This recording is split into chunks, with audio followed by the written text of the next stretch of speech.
Streaming from Accra. Guide Radio. The new wave.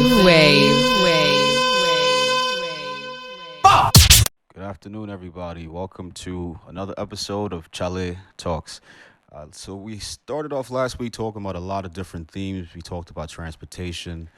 We talked about just Ghana, Christmas in Ghana. We talked about the celebrities that came and everything that happened. And so, interestingly enough, Ghana was just in an article by CNN talking about how it's a destination. And so in the studio today, we have some very powerful women, who have returned to Mother Ghana from different parts of the world, have different perspectives, and will just give us some input. We'll have a conversation about specifically what does this mean for Ghana? Let's talk about it from an entrepreneurship perspective for women. If we're saying, in the States, Black women are leading in terms of entrepreneurship, in terms of education attainment, and then in Ghana, we're saying there's the same thing. How does this influx of, travelers, and mostly Black women travel in groups to Ghana, how can we foster connection? And, themes that fall within us, if they're coming to find Prince Hakeem, how does that work? Is it a real thing? Is there an African prince that exists? Or is it, fraud boys that lower women, right? So we're going to introduce everyone in the studio. My name is Terry Amankra Kojo Oppong. I'll talk about my social media handles later. And so I'll let Ms. Ivy Prosper go next, and then we'll have Ms. Portia Ghana, there we go. And then we'll have Ms. Zaina Adamu, and then we'll just take it from there. Thanks, Terry. How are you? I'm good. How are you doing? I'm amazing. Your skin is glowing. You know this. Is right? it really? Tell it. What? You don't see the glue. I tell you. Such a charmer. I think it's the sun, man. I think it's the sun. It's the tropical sun, for sure. And you were in Canada before, right? I was living in Canada that's before. Why. You see, the sun here. No, that's not why. Don't say that's why. No, the sun is making your skin shine. In Canada, it was cold, right? It's not cold 12 months a year, though. Really? Everybody has this misconception that it's cold 12 months a year in Canada. They're attacking me. There are 4 seasons. That's a whole nother conversation. There's 4 seasons in Canada: spring, summer, winter, fall. Really? Just like there is in America. And let me tell you, there's 21 states that have the same weather as Canada. They do say Toronto's a cleaner New York, right? So I guess we'll have to see. That's a whole other conversation. But thank you for the compliment on the skin glow. I think that is the tropical sun. So I will agree with you there. Amen. My name is Ivy Prosper, as you said, and I was born here in Ghana, but I was raised in Canada the majority of my life. And I actually originally returned to Ghana in 2011. I stayed for a couple of years. I went back to Canada and then came back again in 2016. So 2016 is when I decided I was actually going to stay and see what I can do here in Ghana as far as working in business and film. I mostly work in the film industry.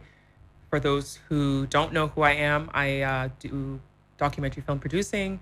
I am a TV host, presenter, as well as public speaking, as well as writing. I recently wrote a book called Your Essential Guide on Moving to Ghana, which basically was a response to all the questions people give me through social media, through email, asking me, what's going on in Ghana? What can I do if I want to move to Ghana? What are some of the things I should expect? So I decided to write it into a book. It's available on Amazon, and It's from my personal experiences. There are resources in the back. If anybody is interested in getting it, just go to Amazon.com and you'll find it there. Make sure it's the second edition, because the first edition was actually released last year. Okay. That one doesn't have as many resources in it as the second edition does. Wow. Shall you do all? You do all, cry. So, Ms. Portia Ghana, I beg, tell us more about yourself. Well, I am also Ghanaian Canadian. Born in Ghana, or? No, I was born in Nigeria. Okay. Actually. Oh wow. Okay, born in Nigeria. So I was born in Nigeria, there for 2 years, then came to Ghana for 4 years, and then went to Canada and stayed there. But then I did a 4-year stint in JSS in Ghana and went back. So I started to return 2011 was when I decided it's been a decade almost I haven't been here. I'm coming. So I came. How was that? Yeah, it was. Was it with family or was that solo? It was supposed to be solo, but then it wasn't. And my mom was like, yeah, I'm coming with you. I was like, okay. Okay. And it turns out it was my cousin's wedding that I didn't even So know about. so you got trapped into a wedding. Yeah. So I came, and it was an interesting time. And there's a whole story. A psychic told me I was coming for a wedding a year before, and with my brother's wedding on Boxing Day. I thought that was psychotic. But it turns out my mom's twin sister's son got married on Christmas in Ghana here. So that's time that she said it. But anyway, that's another story. It's like how when they tell you go to visit grandma and they leave you in Ghana. I've heard stories like that. Oh, it happened to friends of mine. They say, oh, you're going to visit grandma. And then, bye-bye. Yeah, you never come back. It's crazy. But, so I was coming back and forth since 2011 and just observing and scouting and seeing what's going on here in the fashion and entertainment industry, as well as travel. I love to travel. So I did a little exploration all around Ghana, almost everywhere. Just haven't been to one region. And now we have 16. So tell me. Oh, well. And that's what happened to me too. I was like, I've been to 8 regions. Now they've made it 16. So now it's like. So that's official. It's official. And it's official. December. Really? Yeah, they had a referendum. Wow. They voted on it. Yeah. So Okay. now I have to relearn my map. Regions. Me too. So let's do this before I'm we learning jump. the maps. Tell I think I need to hear a lot more. So I didn't want to sidetrack about the regions. We can come back to that. My fault. So let's. So I just moved here in November actually of last year. Officially moved. Okay. And going through the motions of all of that. Okay. So let's pause right there because that sounds like a lot of juice. Yeah. That's like a lot of tea. Ms. Zaina, Yes, sir. I beg, can you introduce yourself? Hello, everyone. My name is Zaina Adamu. My story is very interesting. Like, I was just replaying the past 33 years of my life, and I was like, wow. So anyway, my parents are Ghanaian, and they moved to the U.S. So I was born and raised in New York City. New York.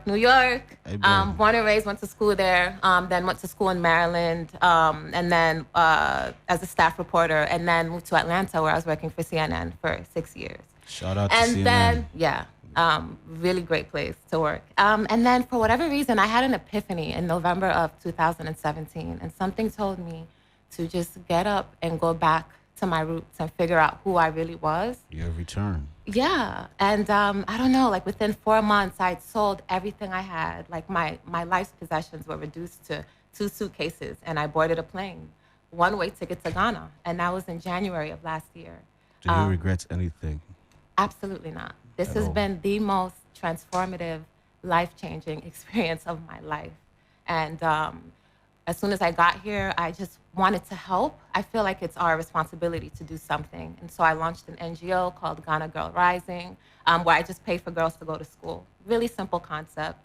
But yeah, so that's my story, Charlie, the abridged version. Now we'll get to it, but they say there's still ice on you. If you're still hopeful. Yeah. The truck drivers haven't tested you yet. Oh, honey, I have patience because I meditate, okay? Okay. And so I always tell people, when you're living in the Western world or wherever you're coming from, when you move to another country, there's going to be a transitionary phase where things are just not going to be easy. You know what I mean? Like, I fell in a gutter once. I've been robbed twice since I've been here. But the good outweighs the bad. Like, we all know that Ghana's incredible. I've been robbed twice. Yeah, I've been robbed twice here. But Ghana's a great place. You were robbed 2 weeks ago? Yeah. You were robbed? No, she said she was robbed 2 weeks what? ago. Yeah. My I beg. laptop and phone and everything. Wow. My laptop was stolen. And my phone. I've had my phone stolen too. Well, listen, we'll get to that. We'll get to- because No, this is but all it's- about tourism. I mean, this is real, though. We need to Everything talk. happens. It Like, happens. life happens. Exactly. No, but it's The good and the bad, but right? not putting Ghana down. Like, that would happen. That could happen anywhere. It could happen in America, UK. Yeah, It doesn't exactly. It's real. matter. But yeah, Ghana's an incredible place. We know that. Yeah, So. listen, we have to be real because if we're expecting people to come to Ghana and just, have to- kumbaya, no. Yeah. Listen, they're coming People to have a this country. fairy tale like, imagery. people think they can come here with peanuts and then live. And then, no, it's expensive. The place is not cheap. So these are great topic. So thank you all for introducing yourselves. You know, this was interesting. Susanna, just to really go counterclockwise now, CNN, great place to work, just came out with this article yesterday. It's making a lot of headway. Talks about Full Circle Festival, talks about Ghana becoming a destination, and there's a lot of commentary going on. So from your perspective, having worked, inside the machine, as they say, CNN, what does this mean for Ghana? Specifically, what does this mean for entrepreneurship? I mean, this is the beginning, and I'm glad that I'm able to witness and experience what's happening right now, because Ghana is about to accelerate exponentially. And I predicted this years ago. When I visited back in 2015, I just noticed that you're seeing more high-rises are sprouting up, and you're just seeing that Ghana is really starting to become the beacon of Africa.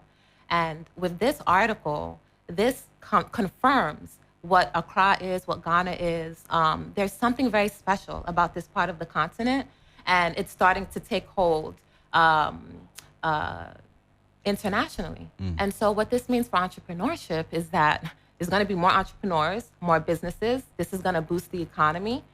But with that being said, the government has to also do their part, right? So I think that what's happening now is you're seeing a lot of people who are working in the informal sector, and to go to even for me, I'll give you my example. When I was launching Ghana Girl Rising, I had to go to the Registrar General to get my company registered. That process was unreal. I mean, something that I could have just done online, and take 30 seconds took me like weeks to do, And so the government has to also get on board and find new innovative ways to work with business people to launch their businesses, do it effectively and conveniently. Yeah. Interesting. Okay. Wow. So I think Portia Gaynor, there's a picture that went viral, I think on Instagram some time ago. It's probably part of your travels throughout Ghana, right? So it seems you've probably traveled half the regions now, because we have twice as many. No, I've traveled most of them. Well, still, 16, so. It's still most of them. That's Before, true. it was just the upper west region that I hadn't been to. But now that, I don't know if they've split that into a few. Wow. And so what does that mean? Like, so now Ghana's on the map, right? Zayn is saying, listen, CNN stamps Ghana, boom, the place to be. Celebrities come to Ghana, they turn up. From your perspective, right, someone that's actually traveled, because a lot of people have never been outside of Accra, right? Yeah, this is Ghana. Yeah, it's nice, high rises, but this is Accra. You go outside, even some parts of Accra, it's not as pretty. Is there a way to really help those communities, right? Can you take the beauty that you see and mold that into something? I was having a discussion with someone in the Ministry of Tourism the other day about all of this, and because I've been everywhere, and even the most basic of amenities in these little rural areas that have such high potential to generate a lot of money for tourism, and lots of little hidden spots and sites all over that are incredible that nobody even knows about, is completely neglected. No funding, no even toilet facilities or electricity, nothing there. And even like the roads to there, or even signs to there, it doesn't really exist. And they're pushing instead all their money into the year of return and bringing the celebrities and expanding that kind of advertising, and which is good and it's working. We're getting international eyes and people are wanting to come, but when they come, there's no toilets. Nothing's Nothing's set up. So it's like, okay, that was a good plan, but how about that was like the hindsight, like people don't think into the future. They're just thinking of, we want this now. Okay, cool. Now let's work on the rest. But they're like, but we spent all our budget on getting that. It's like, so that's one of the issues with Ghana that I see, especially with tourism and everything else, really. Even business, like she said, trying to set up anything. I tried to register a foundation a few years ago. The process was ridiculous, and I just decided not to at that time. But I will again, now that I've moved, or now that I've moved, getting a bank account, even things like that is hard because I don't own a house. I'm renting, and they want you to bring utility bills and things, and your landlord will be like, I don't want to give you that. But I like things. The process is It's crazy. just the silly little things aren't in place and for people to be coming. So I feel like we need to be working on that a whole lot more.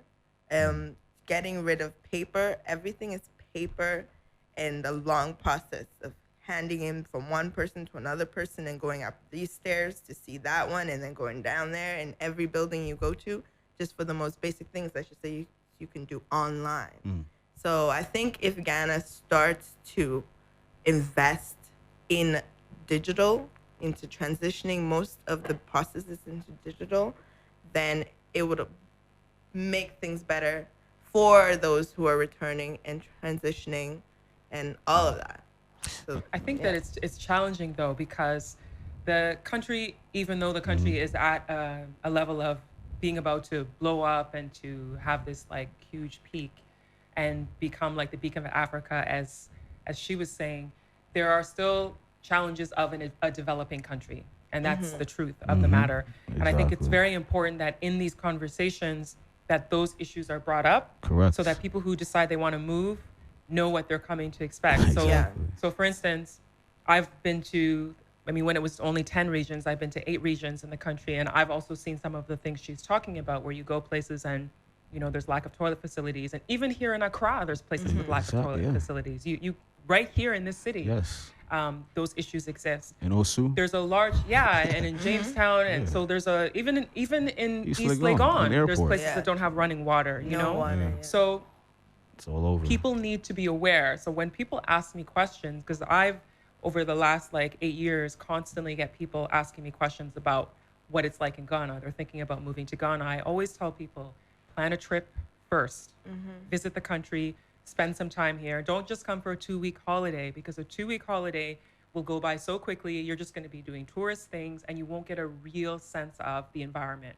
It's very important that you come, spend 1 or 2 months if you can. I know it's difficult because a lot of companies don't give you more than 2 weeks of vacation time. But when you come and assess the environment firsthand, you can figure out, what can I do? How can I contribute to this country? And if you're coming because you want to just jump in and be some super rich person overnight, it's not going to happen. People have to understand it's like anywhere else in the world where you have to work hard to get what you want. It's just a different system, and you have to learn the system. And going to other regions, because I know you've brought that up, is really important, because developing a country is more than developing one city. And in my book, I mention about, if you're interested in different types of industries, like if you're into doing, the timber industry, forestry industry, maybe you may want to go to the northern region or Brong-Ahafo region, not be in Accra. You go to the places where those things are going to be fruitful for you. It doesn't make sense to stay in a metropolitan city just because that's the hot spot and that's where everybody's going. Makes perfect sense. That makes a lot of sense. And that's where, sidebar, people say there's a lot of other groups that see opportunity, right, tying into business. So you see a lot of Asian communities coming in. And now the Americas, right, a lot of North Americans are looking into this.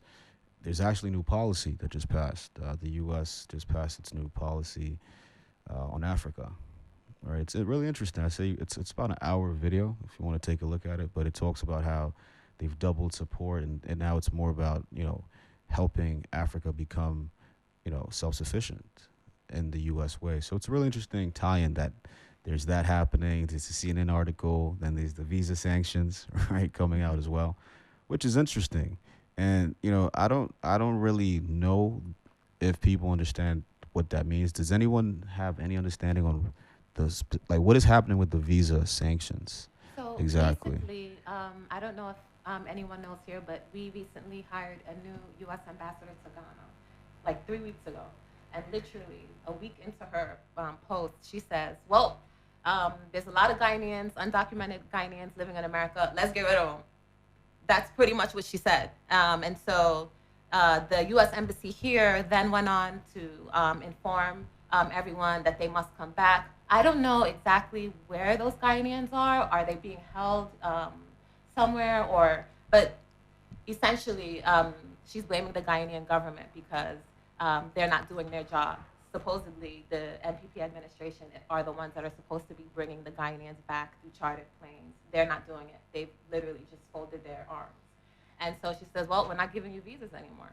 I want to say it's for all U.S. officials, and then in the next coming months, it will be to like all Ghanaians, like no visa. It used to be a 3-month visa that you could get, and now she's just saying, nope, can't come.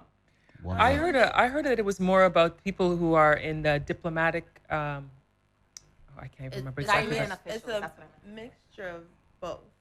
That people that were abusing abusing the system. And there's a whole lot of people in the detention center. Because I know that under Obama's administration, the most Ghanaians were deported. Are these really Ghanaians, though? I mean, I think that's Ghana's stance. Ghana's saying, was trying to are these really Ghanaians? Because I wonder what measures do they use to. That's what they said. That so they if you have a didn't Ghana want to passport, bring them are you really a in Ghanaian? until they were vetted. How do you vet a Ghanaian? That was what the government said. We're not accepting them. So how do you vet a Ghanaian? I mean, like, well, they came in with a Ghana passport and on a visa with a Ghana passport, and now you're saying we need to check who they are first, but they're sitting in the detention centers. And I've heard, like, I know someone who's been in one of those detention centers. It is worse than a prison. Yeah, the detention centers, they don't treat people very well. Yeah, you can go for months without talking to anybody, seeing anybody. You're just in isolation. You know nothing at all what's going on, and it's not even if it doesn't matter if you've done things by the books or not. They don't care. Like it might just be a matter of some number wrong on a document somewhere that they were supposed to fix and they didn't. They don't care, and you can be there for a year until they figure that out and then let you out. So it's not fun. And if like people are using them as a power tool right now, and we don't want them, we don't know them, you got to take them. These are real people sitting somewhere. They don't even know that this is happening because they're in isolation. And this is all, I mean, clearly the president of the country, Donald Trump, has a thing for immigrants. I mean, I don't remember this happening during the Obama administration, if my mind serves me correctly. Now Trump has appointed this young woman, and she has caused all of this. I'm not saying I don't endorse illegal whatever. Like if you have a 3-month visa, go 3 months, come back. That's what you're supposed to do. But I mean, I think the sanctions that have been placed are kind of harsh. I think it's really interesting because it seems like I mean, this is a whole other conversation, so we should probably venture onto something else. But I just want to add really quickly that it seems like it's people of color who are often targeted when it comes to these immigration issues in the U.S. that we hear about often. Because I had a U.S. immigration lawyer actually tell me, she specializes in Canadian and U.S. immigration law, and she told me that the number one illegal people in the United States are Canadians, and they're white people. So nobody's looking for them. They're white people, Canadians. No one's looking for them. But they're looking for Mexicans. They're looking for Africans. They're looking for, people from Southeast Asia. So it's an unfortunate situation that Ghana has run into, especially at this time when the country is really trying to embrace welcoming people from the diaspora to come. I almost wondered if it was a retaliation or something. I thought, there's are you afraid that people of African descent are going to leave in droves to come back to Africa, and you want to create this negative image of Ghanaian people? I don't know. I mean, it's a lot. But as you said, I also don't endorse, being illegal and all that kind of thing. Definitely. That's very good perspective. It's a lot of soft power tactics, right? I mean, and this is interesting because, the power of travel, right? Tourism, entrepreneurship, businesses, right? Republic, people come to Ghana, they go to these businesses that people, as Ivy said, you worked hard for. People love Twist. It took Eric 11 years, right? Not everyone goes, of course, but the fact that he's been able to do it. And tons of businesses, Daily Guide, where we are at right now. I mean, someone left the country, came back, or stayed here, and then it just sparked this interest. And so it's interesting you mentioned the influx of people of color because we're forecasting 500,000. Yeah, Okay. at the press launch, the Year of It's a Return lot Committee of had a press people. launch for the activities going on 500,000. throughout the year, and they mentioned that 500,000 tourists is what they're expecting 500,000 as a result people. of Year of the Return. That's it. I mean, listen, there's issues with the number. Yes, people may say, how do we know? The thing is, people are coming, right? And Yeah. what does that mean then for the local business? I mean, Mokala Market, where I think that was the first day, second day where Boris and friends went. Yeah. Yeah, He yeah, goes right. every time he's here. Right. So people are going to these places, right? And so there's a chance for these, market women to make a lot of money, which they're already making money. Let's not get it twisted. They make lots of money. Don't get it twisted, people. These women make money. Send their kids to school abroad. You don't even know. Yeah. The kids in Ivy Leagues, and they're just in Mokala making money, right? How does this help them, right? Because the question now everyone is saying, we spent all this money on bringing celebrities to Ghana. What does that mean? What is the effect? Who does this help, right? And if we're saying that's the number one business owner, it's Ghanaian women. How do we help Ghanaian women and then children, right? So that in 10 years, Ghana at least can have a road network, that stretches from here to the north, off the back of tourism. If we're the new Jamaica, does that make sense? You heard people say the new Jamaica? Yeah. So Yeah, Mr. they're Morris trying St. to Clair, make Ghana. who was on last week's episode, and here he's Jamaican, working on Jamaica Ghana initiatives. Yes. So the Minister of Tourism was just in Jamaica, essentially launching Year of Return there. Yes, I saw Right. that. I saw an article about her Yeah. meeting with the Jamaican officials and how they've we endorsed go. the overturn. And even But I didn't hear about Ghana being the new Jamaica. So They're that I haven't heard trying to yet. make it So there's because a- Jamaica has the best tourism. Their tourism's infrastructure. amazing. in the Yeah. world, top 5 They also brands. have Trying to learn some from it. amazing beaches. Yes. Yeah. Beaches. I Clean talked beaches. about I talked to people about this beach cleaning and Labadi Beach, Charlie. Oy. I mean, Sundays everyone's swimming in it, right? No? But you know what? everybody. You know, I think that perhaps the Ministry of Tourism needs to partner with the hotels associations throughout the country, because one of the selling points about, since Jamaica came up, is all-inclusive resorts. You go to Jamaica, there's people who pay for a 7-day all-inclusive resort, which includes your hotel. You might have a shuttle to the hotel, a shuttle to go into town. All your food is covered, breakfast, lunch, and dinner. And you just feel like you can just relax. You're not thinking about any other additional costs if you don't have to. I mean, you can certainly choose to spend on other things, but once you've paid for that 7-day stay, that's it. I haven't heard of any of those types of things in Ghana. So- You can pay for a hotel, but I haven't heard of any all-inclusive resort packages in the I same way spoke that they have exactly about in this Jamaica and in Cuba. with Different them, yeah. places, they all have that, and it's an attractive thing for So people when it comes to tourism. They said that their issue they have with not being able to do this is because people are unaware that hotels here have about 13 different taxes on them. And 13. yeah, like a numerous amount. And that's why they possibly have their prices so high for everything, even a motel calling itself a resort. And they try and get their money back through those prices, and they don't do these all-inclusives, but they're trying to get that arranged now in this year. In the Year of Return, they have a whole slew of things they want to do, and they would like private investors, or they want people that are like us to start those initiatives and start those packages and go and talk to these hotels and figure out this all-inclusive, not the employees at Ministry of Tourism, because they say they have their hands full. So there's a lot of opportunities. They're busy. There's lots of opportunities for people who have that experience or even knowledge of it a little bit to come in and bring that to Ghana. That's the one thing about Ghana. There's so much opportunity there's so many things, like basic things like that, that aren't done yet. So if you have that go-getter attitude, know-how, and can follow through with things, you can start that business yourself and then be the leader in it and be the pioneer. Yeah. Interesting. Okay. Wow. So that's an opportunity. Tourism.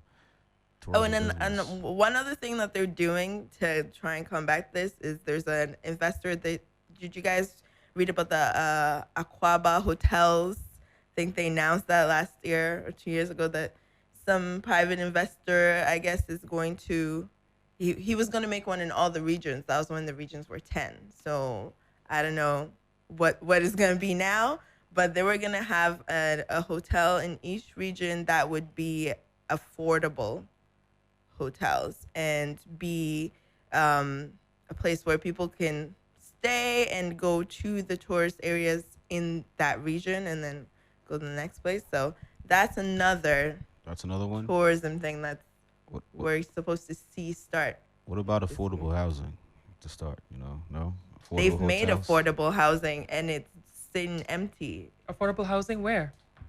It was the previous government made it. It was by like Community 25, like out there. Oh, I remember that. Yeah, you drive by and you see it. It's like lovely made buildings and empty. What's it called? I don't remember the Wow. name. They had an issue with, I guess they built it, but they didn't do plumbing or sheesh. water, something that's like Something basic. that should have basic. been They done. didn't do. Okay. So then that became an issue, and then transition government change. You know how Yeah. they. I mean, So they've abandoned let's the do this. project. Is Yeah. where do we step in as citizens and say, listen, so this is what I'm hearing, right? There's a huge wave of people coming to Ghana. Ghana's on the international stage. We have press. We have, Idris DJing parties on the rooftops. Every woman in the Campbell. world. Naomi Campbell's in town. Edward Enninful. Yes, Jules. I mean, it's crazy, right? And now, off the back of that, CNN, and we have 500,000 people coming to Ghana. Is this? I mean, the government is one entity, right? And then there's us, the citizens. There's people who've come back, who worked at CNN, who understand, have traveled Ghana. Working in film is really dope, right? So, how do we jump in, right? How do we say, hey, government, tag me in? Or what is that thing that you feel is missing to help you take it to the next level? Because you can all, in my opinion, do these things, right? It's not that hard to do. Well, Or is it hard to do? I Like, will what do you do see? it. I'm going to do it. Okay, so you're gonna do it. So Yeah. how do we form accountability for that? I could sit Right. here and lie and sugarcoat it and be like, oh, the fact that 500,000 people are coming to Ghana this year is going to make everything perfect and we'll live happily ever after. Well, in reality, Kinda. I mean, it could be good, but I could also see how the people, the Ghanaians who are Ghanaians, could start to feel a little threatened because you have all of these international people. They're coming, they're starting their businesses. Now, are we taking away from the people themselves? There we go. Good And question. so we have to be mindful of that. Mhm. But otherwise, I think that, if these people are coming and they're coming either to move or just to stay for a couple of weeks, it will definitely boost the economy. And that will be a good thing. But let's not forget the people who are, who make up this land. You know what I mean? Let's not ignore them and focus all of our attention on the tourists and, the international people that are coming here. I agree. What do you think? Because from a film perspective, it's funny. So there's a woman, Priscilla Anane, friend of mine. She filmed a movie in the Volta region in Accra called Children of the Mountain about deformity in Ghana and disabilities, right? Won Best New Director at Tribeca Film Wow, Festival. that's amazing. Amazing, 2016. That's And amazing. Netflix says we don't want to buy your movie, right? It's really interesting because, again, she had an all-star cast. We premiered it, and Mama Dokno was there. It was in New York, right? And we're all dressed in African garb, and people just going so crazy off the outfits. And then the film, the content was well done. And so how does film weave into all this, right? Because how do we capture these moments? How do we make sure that, 50 years from today, the year of return, which symbolizes 400 years, right? That's really what this is about. It's about, 400 years later, Ghana still exists as a country. Despite everything that's happened, we've had Muhammad Ali come to Ghana. At one point, we've had Malcolm X come to Ghana. Martin Luther King was in Ghana crying at 27 years old because he's seeing a bunch of black people become free. It's crazy, right? And then he goes back to America and he's still called boy, right?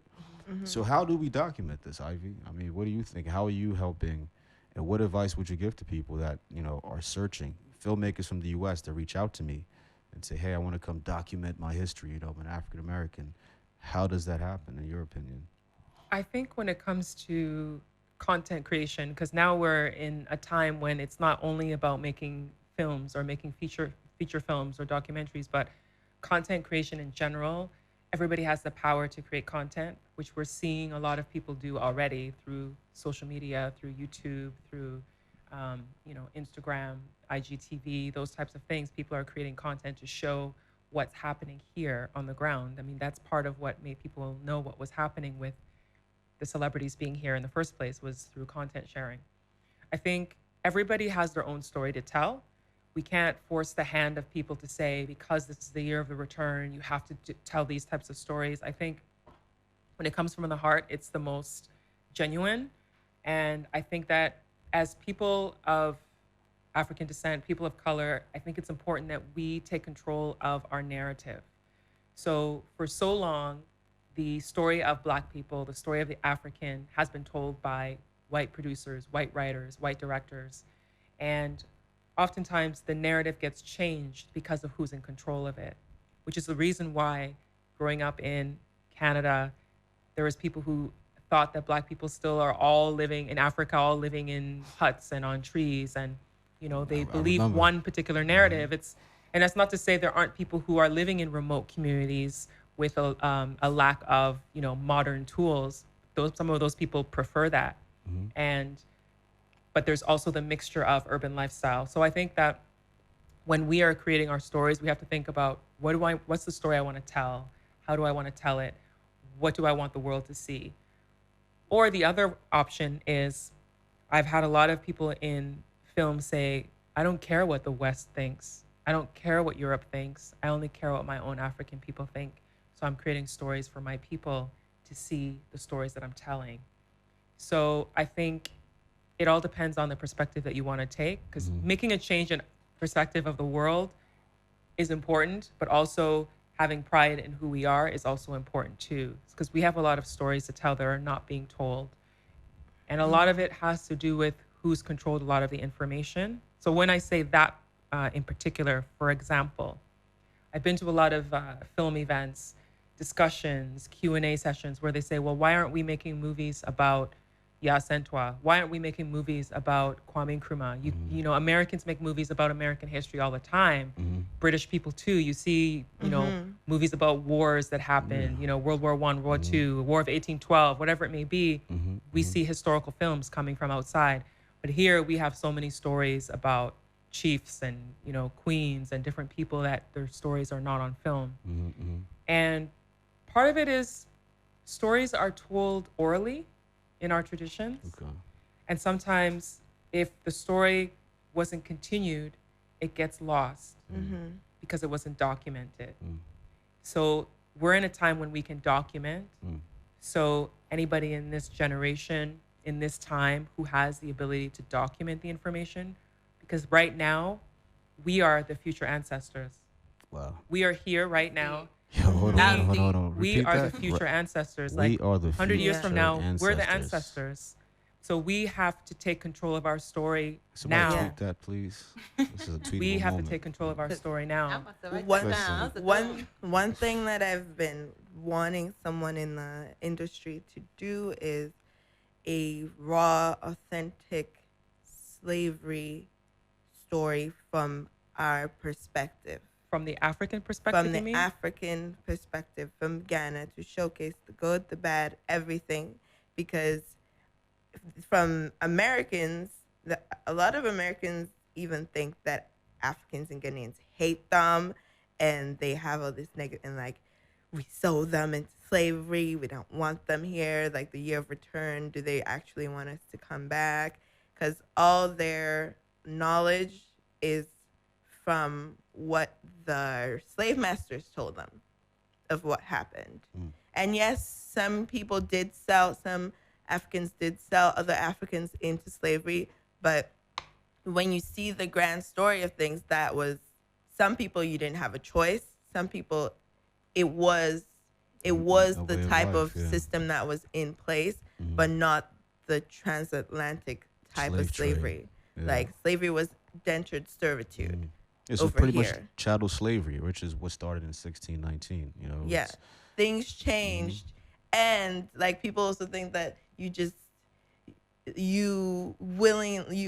rounded up people and went and did it. It's like, no, your chief's head is on a pillar, and if you don't go do this, you're also gonna have your head on that pillar too. Like there's different angles of everything that happened in our history that we don't tell. And I think it's about time that we started telling, so people would actually get the reality of the situation and then decide for themselves how they think about their ancestors. It's very challenging. It's very challenging though, because a lot of African, I'm not going to say all, but a lot of African culture in different countries, people still have this thing about not wanting to expose certain things to the public, if I'm making sense. There's still because I read an article actually, and I don't remember which online platform it was on, but it was a woman who found out, she's Nigerian, she found out that her family wealth for hundreds of years was built on slavery, that her family contributed to selling Nigerian people as slaves to the colonizers who were there. And so she said she had a difficult time coming to terms with that truth that, oh my goodness, my family was involved in this, and that's why my family has money. It was built on that foundation. So for her writing the article, she said that was even hard enough to write that. So some people feel embarrassed and don't want to share that. So that's the challenge with that. But you're right that should be told. We can tell it in an ambiguous manners for some people, because like that there's people that are living with the wealth, but we don't have a single story out there. Yeah, no, this is powerful. I mean, there's directors that are doing it, and there's a saying that comes to mind: the story will always glorify the hunter until the lion learns to tell its story. Right? And there's Ama Asante. You know, she did Bell.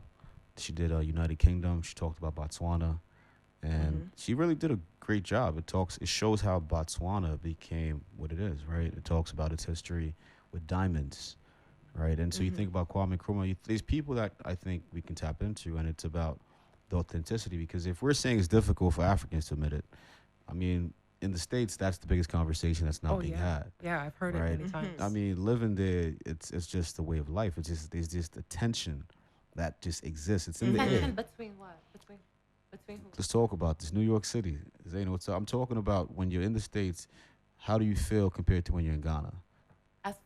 As far as you in corporate America, in terms of in terms of your career, right? So just say a theme, your career, your work, right? There's this overboating sense of you have to work twice as hard. And it's also mental programming that people start to believe in as a black person, right? Because you're conditioned to think that way. The systems work so well that you start to believe that. And now we have this year of return that's freeing people to come and explore this other continent that a lot of them, it's a fantasy to say I'm going to Africa. It's definitely a fantasy, and I think that's why it's important that people like us share our stories and share the realities of it. Because for me, it's not that I want to deter people from coming. I just think that yes, come, but also know that you have to know this, and this when you do come. Don't expect that it's going to be.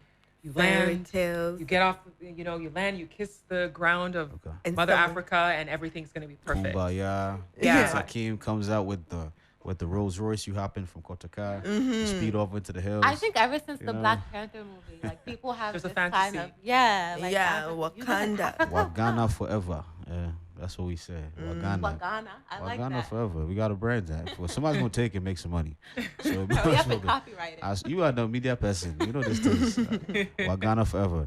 But listen, we're gonna take a short break. When we come back, we have more conversation, connections. I think we just made a few, right? Because you started foundation. Yeah. You're gonna. There we go. It's happening. You know, Ivy's gonna write the movie. I'm a model too. I'm an actress and So a we'll model. be back in a few. Give us some time and Charlie. Let's talk. Streaming from Accra. Guide Radio. The new wave.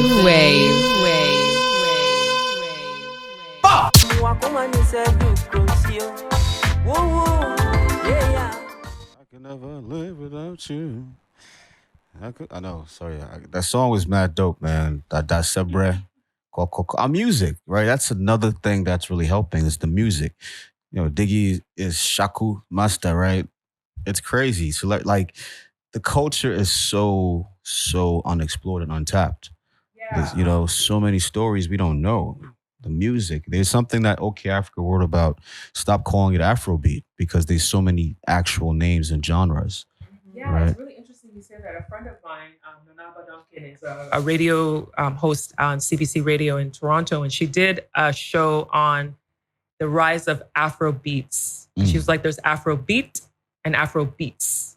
And Afrobeat, she said, was the original, which was like the Fela Kuti time, and Afro beats is like what's happening now. And she basically was talking about how now we're seeing in North America, like on the dance floors, you can go to a party and, you know, they'll play a top hip hop song right now. And then right after, suddenly they're playing some Afro beats from West Africa. So she's like, and then everybody's dancing along with it. Where she's like, before it wasn't like that. People are starting to embrace more music from the continent of Africa. So that's part of the culture shift that's happening too, because people are embracing Africa much more now than in the past. Let's talk about this. I want to so I only have sisters, right? And so... Oh, you only have sisters? Yeah. Oh, you're only boy. Yeah, 3 sisters. Like my brother. Really? I only Stuck have with brothers. us 3 ladies. There we go. It feels like I'm home, you know? And the crazy part about that is from a tourism perspective, right? You think about music and WizKid sells out shows and there's a lot of women, right? And I remember when I first got to America, it was the opposite. It was, oh, you're African, ill. Really? Yeah, this was 1999, right? 20 years ago. Oh, back then. 99 to 2000, you know, juvenile. And now it's the complete opposite, right? So it's interesting. We're seeing this influx of, you know, to start off the show, we talked about primarily educated Black women, you know, coming into this country. What would you say as advice for them? So my younger sister and I talk all the time. She's coming to Ghana in May. And she really is interested and happy that she's coming by herself. But at the same time, she just wants to know that, again, what can she do? What should she do just to have the best time? Because her goal is to be a pediatric surgeon. So she's now in that process to med school. But she wants to do work in Ghana, which she's done, right? So what are we saying to women who are coming, educated, successful women that want to connect in an economy or system that, just be frank, may not favor women? Right. And you all are doing it and you're succeeding and you're just climbing up and making it happen. Right. So what advice do we have for my sister? For your sister, And because you mentioned pediatrics, that's healthcare, medical. Healthcare, exactly. I mean, for her specifically, because I used to be the host and roving reporter of a TV show here called the Maternal Health Channel TV series. Oh, interesting. It aired on TV3 and GTV, traveled across Ghana, going to health facilities, clinics, hospitals, talking to people about why women were dying after they gave birth. Wow. Now, I bring that up because of the healthcare that you mentioned with her, that if she's choosing to come to Ghana and if she's choosing to work in the healthcare industry as a surgeon or a doctor, that she has to also understand that the medical facilities here are not going to be the same as what she may have access to in the United States. Yeah.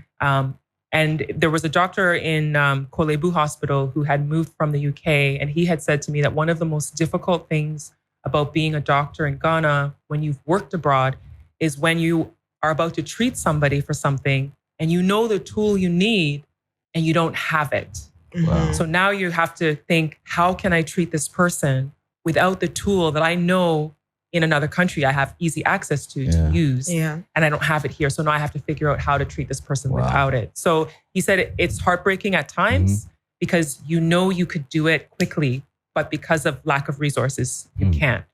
And that's the case for anybody who wants to come and work in health. They have to understand that it's not going to be easy. There are not enough doctors. There's not enough nurses. There's not enough facilities.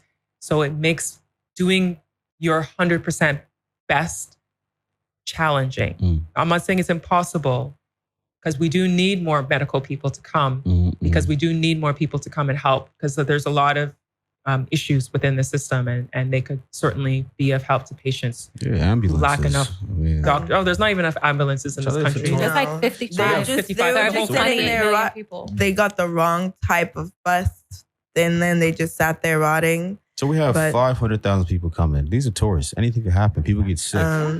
They need to get rushed. I mean, what? I think another are these thing, opportunities, or I mean, what are these things? I think something else that we should let anyone in the medical field know when they're coming here is they should brush up as much as they can on alternative methods of operating for anything, like in any way that they, whatever practice they're in, not just think in the scope of whatever the latest tech that they've learned and brushed up on. Like, because in America, the doctors are constantly having to train themselves on whatever the newest, latest things are. But if they're coming to Africa, they need to train themselves on whatever the past methods were, so that when they come here, because we don't have the latest in most of the places, when they come here, they will have knowledge of these older tech that we have. That's very interesting. And it's crazy because it's about healthcare, right? And one thing that people say too, and my mother, she's leaving next week. She's been here for 6 months. You know, she's supposed to have a surgery, and she didn't. She came here because these medicines and these traditional methods that she knows from living and growing up in Ghana that work better than any of these, you know, pharmaceutical drugs, you know, in the West. And so is this an opportunity now to say, hey, why don't we, you know, look into things that could be helpful, because that benefits even medical tourism, right? With doctors coming to Ghana. And now we have the spotlight, right, on Ghana. Is that something that what that's does that something that like? could be done, but that's a major problem in Ghana in general. Okay. Our traditions, our local way of doing everything is looked down upon in comparison to the West. Like if you are in Asia, they have mass produced and marketed their local things, like even something like teas. But in Ghana, even a chewing stick, you will still get the chewing stick on the roadside from somewhere. But you can go online and see that there are marketed chewing sticks, organic, packaged for European use. But in Ghana, we don't see the value of commercializing any of our local things, taking it to the next level to become something that we're proud of, and we show like this is how we do it. Like even charcoal. Using charcoal for your teeth. That was something that is our roots.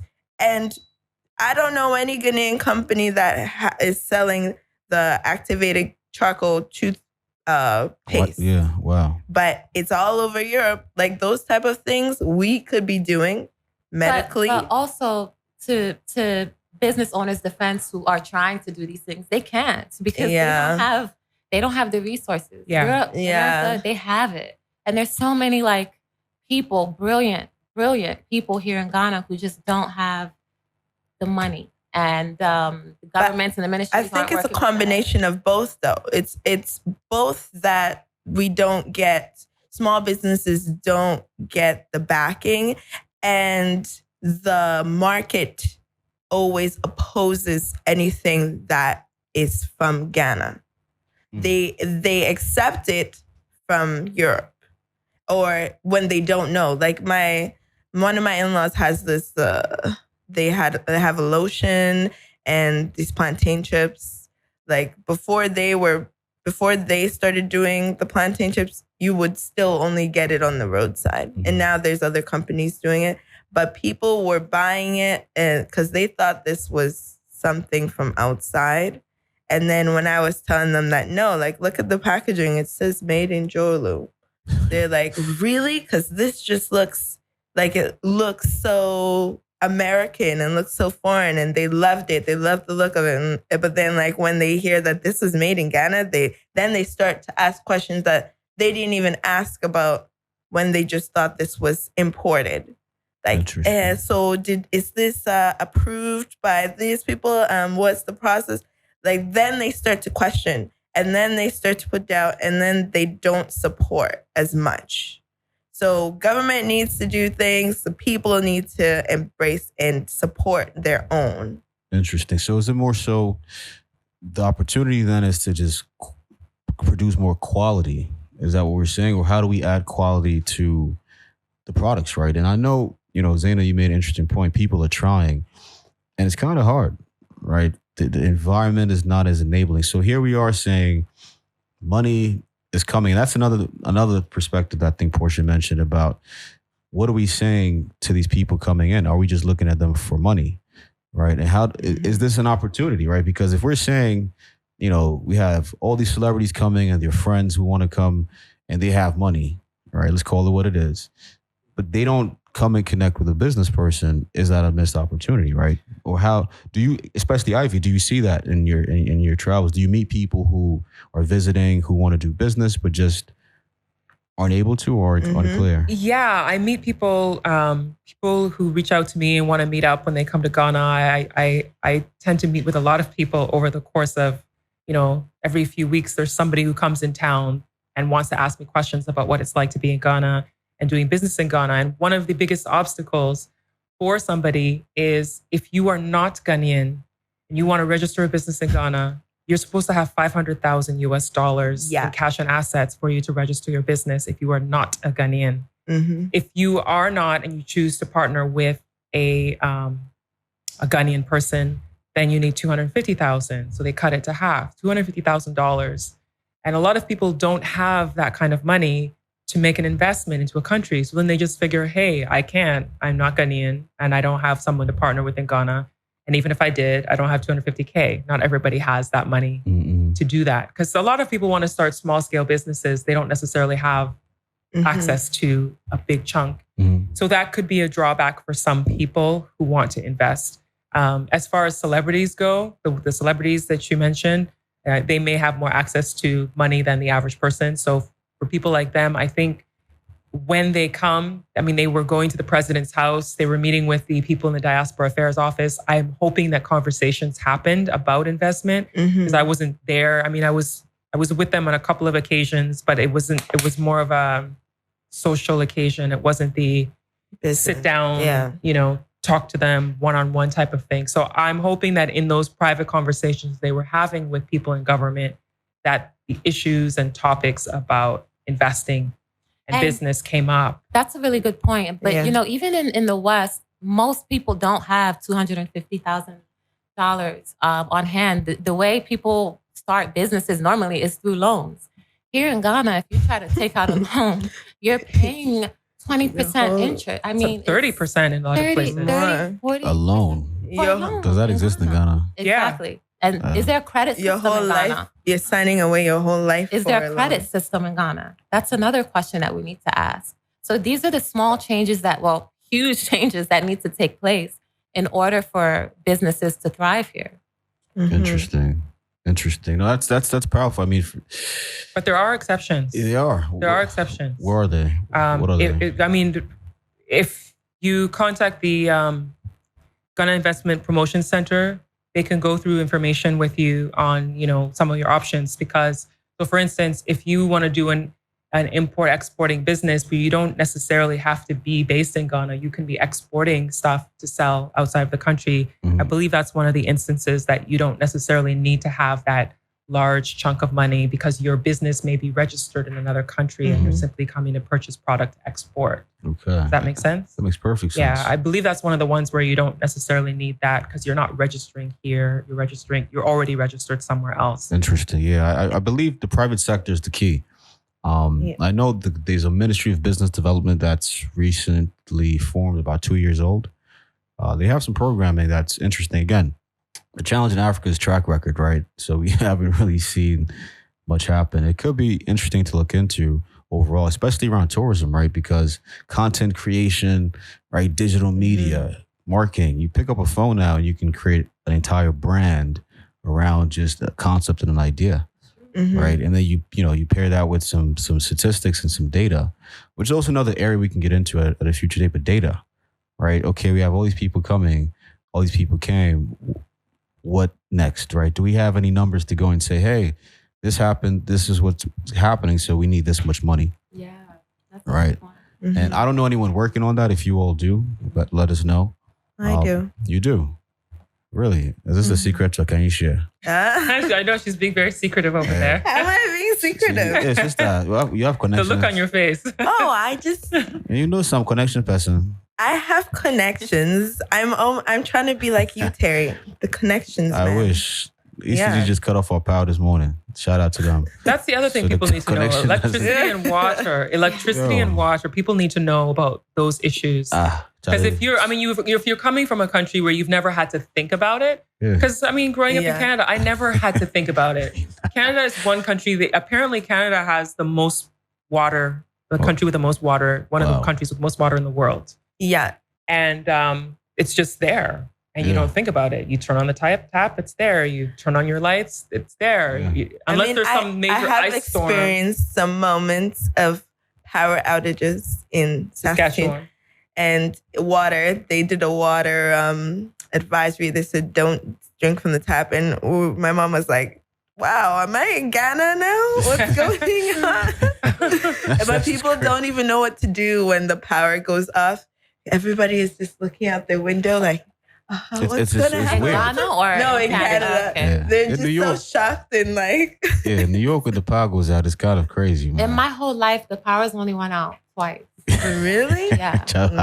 They still ice on you. I'll never forget when the power went out. The crazy time when the power went out in 2003, and it was like out in Canada and the US. That was when we discovered that we shared an electric Good. grid Oh, good. between the two countries. Because all Interesting. Northeast, it was like Northeast US Wow. and Canada, our power just went out. I was in Windsor and Detroit was right across. Everybody was like, "Oh my God, it's terrorism! It's terrorism!" That's the first thought people had. What year was that? 2003. I remember that. Yeah.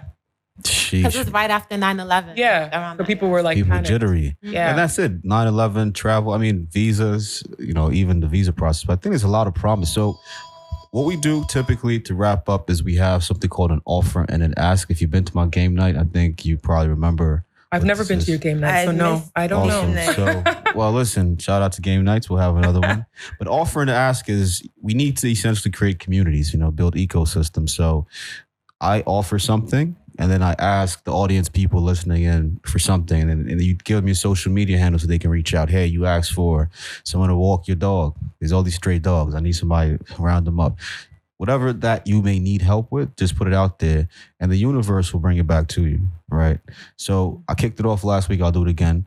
So we get a good example of what this is. So my offer is business development, right? So if you have a business, if you're looking for specifically strategic partnerships in Ghana or in the US, brands that are interested in doing certain things, let me know. That's what I specialize in.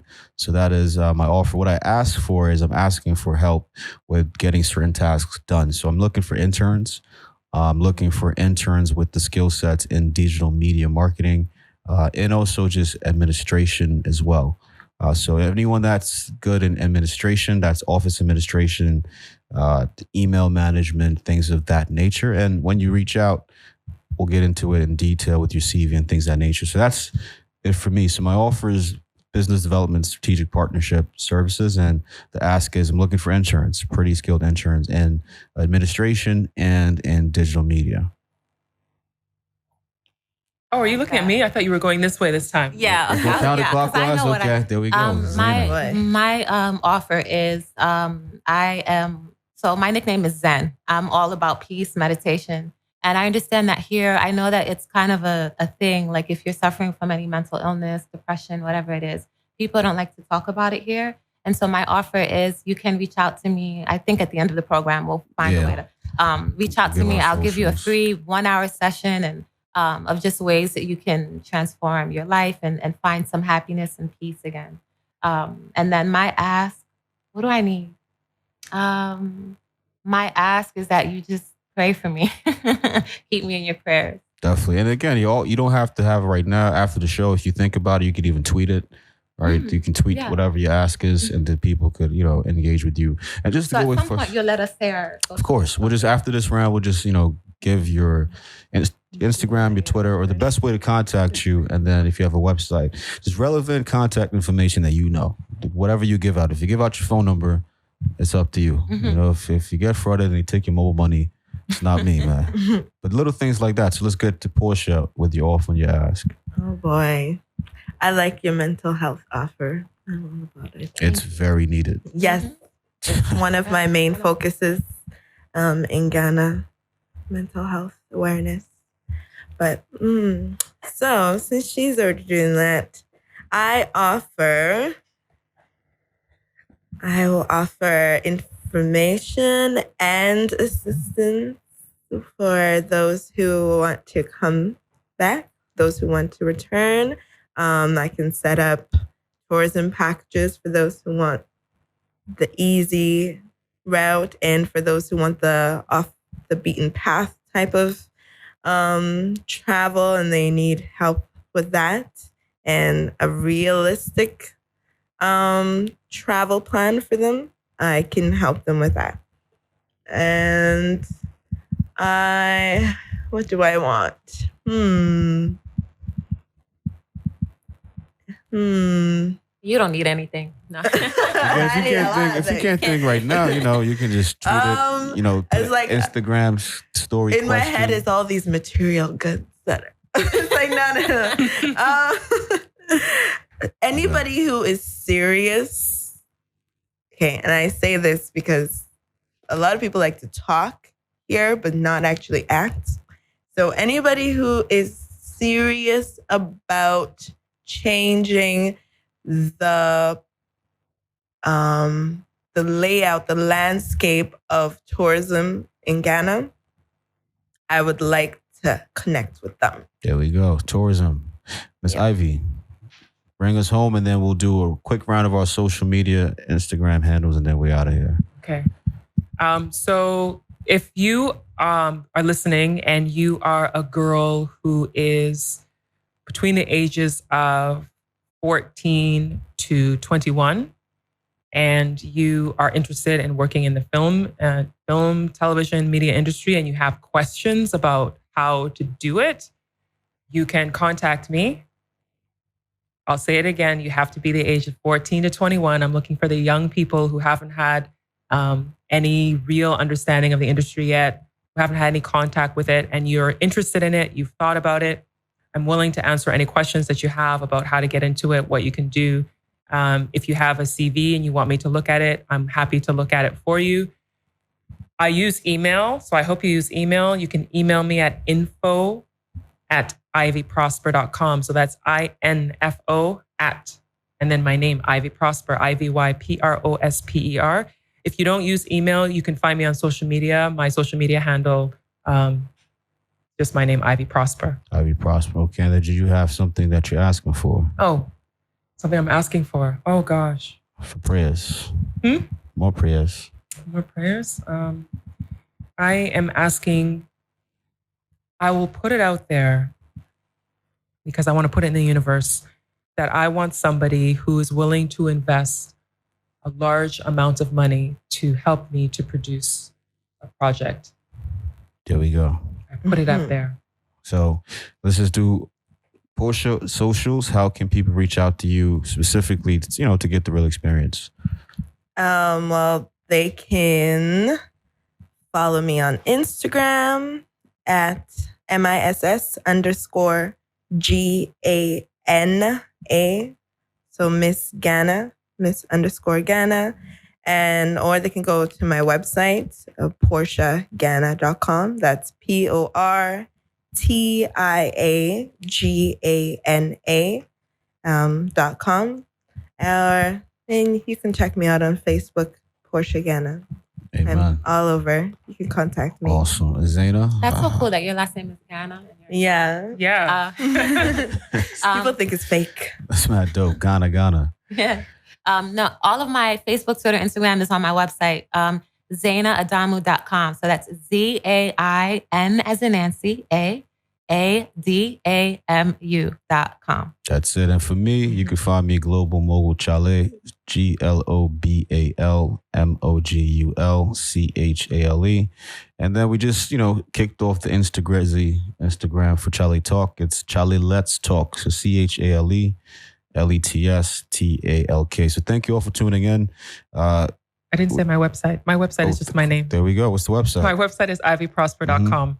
How do you spell that, please? ivyprosper.com. Next time, I want to say I for India. It's I for India. I for India. V for Victor. V for Victor. Yeah, Y for yes. Yeah, yesterday. P for prosper. P for prosecutor. Prosperity. Prosperity. Not amen. prosecutor. Prosperity. Amen. So Prosperity. people know that it's Ghana. R for Robert.